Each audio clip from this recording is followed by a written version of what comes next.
5-6 türlük özünün nima uchun saylanma jalb qilganligini yozgan tashviqoti bor ekan. Bu tashviqotning ichida bular alohida qilib saylanma huquq uchun jangga otlanganlar kim deb insonlarning tarixini yoki hozir qadar bo'lgan barliq qurbonliklarni, barliq urushlarni amaliyotda insonlar siyosiy huquq uchun kurash qildi. Siyosiy huquq demaklik dal bugungi kundagi saylan bileti shu.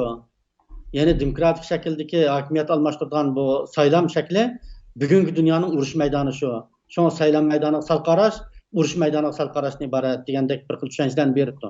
Andan bu ýerde gap uzarap ketdik. Fransiýanyň paçalyk tüzümine agdyr şerýandyk uruşlardaki awaz berýüşläriniň roli we başga misallarny aýdypdy. Bu ýerde andan men Uýgurça burunky zamanda watandaki torlarda oturga çykkan bäzi bir näselerini ilgilenişini mawafyk gördüm. Özüňiz iyi bolyň depdi bular.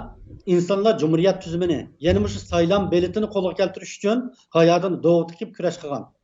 Saylan medeniyeti bütün insanların içindeki barlık işki ziddiyatını akıllaştırgan. Şoňlaşqa saylanma katnaşyş ve awaz beriş emniyet özümizge ega boluşdan ibaret. Yani awaz beriş katnaşyş emniyet özümizge ega çykyş, özümizin kelgüsüge ega çykyş, özümizin rehberini özümüz saylaşdan ibaret bir en akally hukukymyzga ega çykyş, vatanny we awladymizni hiç kimi taşlap bermesligimizin bir ifadesi dep täkitlepdi. Yani Tibetni deydi bular. Eğer biz Tibetni veya avladımızı özümüz yaxşı görmeydiği adamlara taşlap vermezlikini oylasak, o çağda çoxum özümüz yaxşı gördüğü adamdan birine avaz verişimiz gerektir.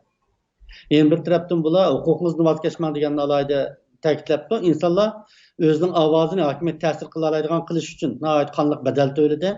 Şoň bu hukukni hergiz israf qilib etmang. Bu hukuk unda qalsan qo'lga kelgan hukuk emas depdi. Yani bir sandan sizning ovozingizning bir büyük özgürlük hosil qila oladigan qarar, şoň fursatni israf qilib etmang. Bundak büyük fırsat daim kelişine atayın bu tövjilde bir bulduğun fırsat. Bu fırsat arkalık özünüzün siyasi kelgisiga, Tibet milletinin siyasi takdiriga köngül bulduğunluğunuzu ispatlan degandek tecrübe baken. Andın sizin bir avazınız hemen belgeleş mümkün. Bazı bir avaz tüpaylı tarih özgergen depti ama tepsilatını anmaptı.